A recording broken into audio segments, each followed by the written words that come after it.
Buenos días, nosotros somos el grupo número 7 del Laboratorio de Hermitología de la Escuela de Microbiología de la Universidad Nacional Autónoma de Honduras. Como tema tenemos el complejo teniasis y cisticercosis. Y en nuestro grupo están los integrantes Luis Alfonso Portocubas, Naomi Elizabeth Castro, Militza Pamela Ramos y su servidora María Gabriela Sánchez. Bien, como introducción podemos decir que el complejo teniasis, cisticercosis, es la mitiasis que realmente tiene una mayor prevalencia de afectar el sistema nervioso central, principalmente en países en vías de desarrollo y en países de zonas tropicales. Se considera de transmisión endémica en estas zonas y tiene varias manifestaciones clínicas que pueden ser variables dependiendo de su localización en el sistema nervioso central. Y podemos resaltar a la epilepsia como un síntoma clínico, el más notable, cuando esta enfermedad ha llegado a un punto grave. Vamos a hablar también sobre los métodos diagnósticos utilizados en la detección de esta enfermedad. Como podemos decir, las neuroimágenes y ciertos otros métodos que se han venido introduciendo de unos años hacia ahora para mejorar la certeza y la precisión diagnóstica. También la introducción de algunos tratamientos anticestódicos que están asociados y acompañados al uso de corticoides. Otros tratamientos también como la intervención quirúrgica en los casos más graves para ayudar a mejorar la vida del paciente después de haber sobrepuesto a esta enfermedad. Y el mayor reto, que es la implementación de las medidas de salud pública, prácticas de higiene, para cortar el ciclo biológico de la cisticercosis y lograr tener un mayor control hasta pues llegar a una erradicación. Como objetivos, tenemos que conocer un poco más de la historia clínica del complejo teniasis y cisticercosis. También queremos comprender el tipo de manifestaciones clínicas que presenta esta enfermedad. Vamos a conocer algunos métodos diagnósticos que se han venido utilizando para tener una mayor precisión y una mejor certeza diagnóstica. Y también algunos tratamientos utilizados. Estos tratamientos son anticéstodos y vamos a ver que van acompañados del uso de corticoides. Bien, hablando un poco de historia, la teniasis humana realmente se tiene registros desde el Antiguo Egipto en momias que han sido excavadas en misiones arqueológicas. Se han encontrado restos de los parásitos y estos cuerpos datan del año 3000 al 1500 a.C. Entonces podemos ver que realmente estos parásitos han estado pues por mucho tiempo antes, mucho tiempo atrás. En 1555 podemos decir que se llevó, por decirlo así, el primer informe de neurocisticercosis humana. A partir de ahí se clasificó, se identificó el cisticerco como un parásito que afecta al ser humano. Y, posteriormente en los siglos XIX y XX, podemos decir que se complementó o que se descubrió parte del ciclo de vida de este parásito debido a un experimento, por así decirlo, que hicieron algunos patólogos alemanes con unos reos condenados a muerte. Lo que hicieron estos patólogos fue que a estas personas le dieron salchichas inoculadas con huevos del cisticerco. Ya cuando a estas personas se les ejecutó su sentencia, pues en las necropsias, esos patólogos encontraron los parásitos, los excoles, adheridos a la pared intestinal de los reos, que fueron ejecutados. Entonces se pudo concluir que realmente sí, de estos huevos nace un parásito, un helminto adulto. Y con esto, pues, podemos decir que se complementó parte del ciclo de vida. hablando del ciclo de vida, es un poco complejo. Ok, primero, un ser humano se debe infectar ingiriendo carne de cerdo con cisticercos. Y para que estos cisticercos puedan infectar, esa carne debe estar cruda o mal cocida. Ya habiendo sido ingeridos en el sistema digestivo por acción de las enzimas digestivas, lo que sucede es que el excólex sale del cisticerco y a su vez se adhiere a la pared intestinal en el intestino delgado. Ya estando adherido, lo que pasa es que sus proglótides se comienzan a multiplicar y empiezan a madurarse. Cuando ya están maduros, sabemos que en este caso específicamente Taenia solium es hermafrodita. Entonces, este herminto se fecunda a sí mismo. Habiéndose fecundado, expulsa los huevos. Los huevos fecundados, embrionados y también expulsa algunas proclátides. Estos huevos salen al ambiente exterior porque son excretados por medio de las heces. Ya estando en el ambiente externo, aquí entran lo que son las medidas y las prácticas de higiene, que es como la segunda parte del ciclo. Los seres humanos y los cerdos se pueden infectar al ingerir estos huevos embrionados. Y aquí ya estaríamos hablando de una contaminación fecal-oral, acompañado de malas prácticas de higiene, como dijimos, lo que es el agua contaminada, los alimentos contaminados. Así es como se infectan el cerdo y nuevamente el ser humano. El ser humano al haber ingerido estos huevos, lo que sucede es que dentro del organismo eclosionan en forma de larvas o como se les llama en oncósferas, que en el intestino pueden penetrar y pueden pasar a través del micelio intestinal, llegando así a torrente sanguíneo.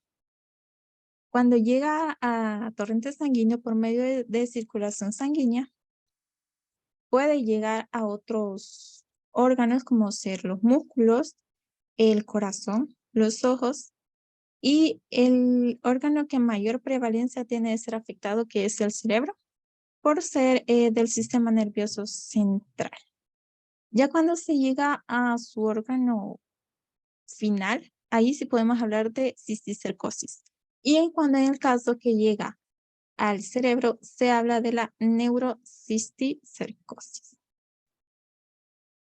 Bien, la epidemiología exacta de la neurocisticercosis realmente no es conocida, pero han habido estudios que pueden comprobar que millones de personas alrededor del mundo, en zonas tropicales y en países en vías de desarrollo como en Latinoamérica, en África y ciertas partes de Asia, pues ligado a los hechos de la venta de carne sin control de calidad y el consumo de carne crudo o bueno, mal cocido, son factores que realmente favorecen a la infección humana por Taenia solium.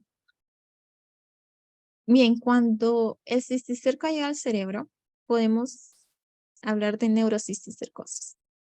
Esta es considerada una condición pleomórfica y las manifestaciones que presente van a depender del número de cisticercos y de la ubicación que tengan en el cerebro, en el sistema nervioso central, y también de la respuesta del hospedero a estos cuerpos extraños.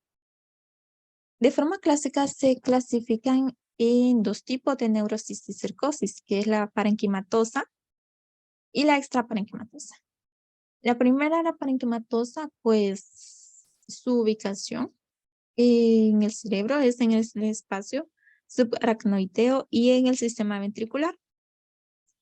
Cabe recalcar que en el espacio subaracnoideo hay líquido encefalorraquídeo, así que puede haber una reacción inmune allí.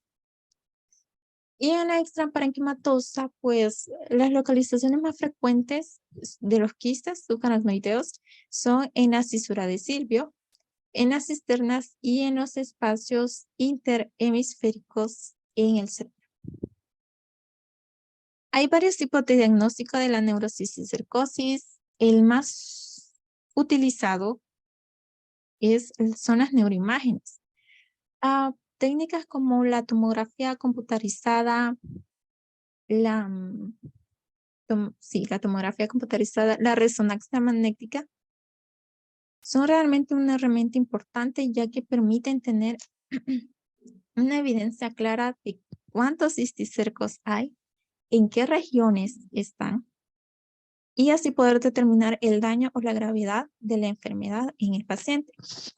También tenemos el análisis en el líquido encefalorraquídeo,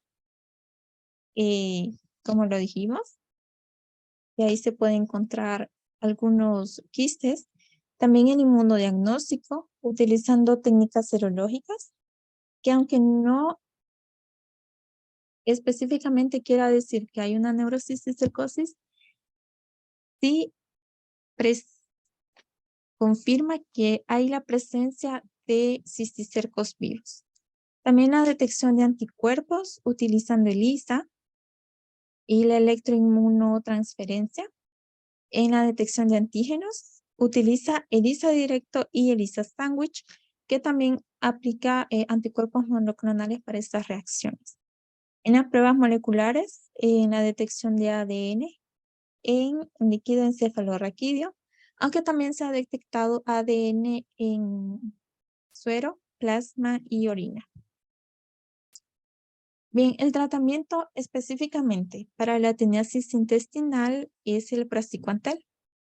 Es considerado un tratamiento seguro porque no tiene efectos secundarios, no tiene efectos adversos y tiene una dosis aproximadamente de 5 a 10 miligramos por kilogramo de peso.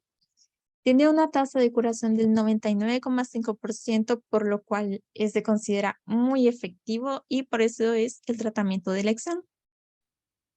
Existen otras alternativas a estos tratamientos como ser el albendazol en una dosis de 400 miligramos por 3 días o la niclosamida en una dosis única de 2 gramos. Esto varía dependiendo del caso clínico y del criterio del médico. Ahora, según el caso clínico, específicamente en los casos sintomáticos, por ejemplo, en los donde se presenta epilepsia, obviamente hay convulsiones, entonces se aplica un tratamiento de anticonvulsionantes. Por ejemplo, cuando hay cefaleas crónicas, se administran analgésicos específicos. También hay tratamientos para edemas cerebrales, ya que estos se pueden convertir en hipertensiones endocraniales. Y estos tratamientos van acompañados de corticoides, como por ejemplo puede ser la dexametasona. Ok, estos tratamientos contra los cisticercos tienen el objetivo de destruir los que estén vivos o los que estén en proceso de degeneración. Al inicio de un tratamiento antiparasitario, puede haber una reacción inmune como el mecanismo de respuesta de defensa del parásito hacia el tratamiento puede desencadenar en una reacción inflamatoria y esto puede empeorar los síntomas que ya tenga el paciente y es por eso que se realiza el uso de corticoides para frenar un poco esa respuesta del parásito hacia el tratamiento antiparasitario y que no afecte mucho o no empeore los síntomas que el paciente ya tiene. Ahí también están las intervenciones quirúrgicas que pueden ser necesarias en los casos de los pacientes con neurocisticercosis. Esas intervenciones son útiles para remover los quistes intraventriculares que están en el cerebro, específicamente cerca del parénquima cerebral. Ahora, como dijimos, el mayor reto es el control sanitario.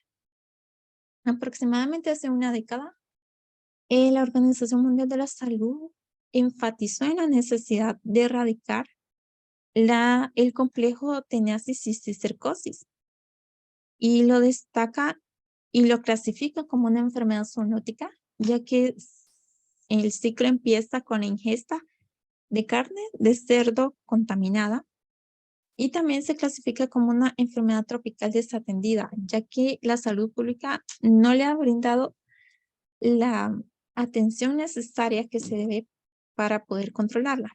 Y hace énfasis en el apoyo gubernamental también y en las acciones de vigilancia. Hay varias medidas de control que se aplican tanto al hospedero humano como pueden ser la educación sanitaria, las prácticas de higiene, la disposición de excretas, que la gente tenga un lugar salubre, que viva en condiciones salubres y que tenga buenas prácticas de higiene. También hay medidas de control aplicadas a los cerdos, como ser en los criaderos de cerdos, por ejemplo, la vacunación de estos animales, verificar que las condiciones en las que crezcan son adecuadas, son salubres y cuando se está listo para el consumo humano, que pasen los controles de calidad debidos y que se cumpla la cadena de refrigeración. Am, Eso es todo. Esa es nuestra bibliografía de donde obtuvimos la información y muchas gracias por su atención.